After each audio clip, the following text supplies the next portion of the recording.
এই পেট্রোল বা অকটেনকে নাকি ফ্রিজ করা যায় না, মানে এটাকে বরফে রূপান্তরিত করা যায় না, কারণ এটার ফ্রিজিং পয়েন্ট -40°C। আর আমাদের বাসা বাড়িতে যে ফ্রিজার রয়েছে তার সর্বনিম্ন তাপমাত্রা -22°C। তবে আজ এটাকে আমি ফ্রিজ করে দেখাবো আপনাদের।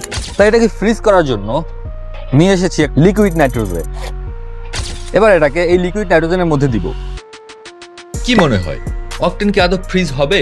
এই লিকুইড নাইট্রোজেনের তাপমাত্রা -196°C, আর আমাদের অকটেন বেচারার ফ্রিজিং পয়েন্ট মানে হিমাঙ্ক মাত্র -40°C।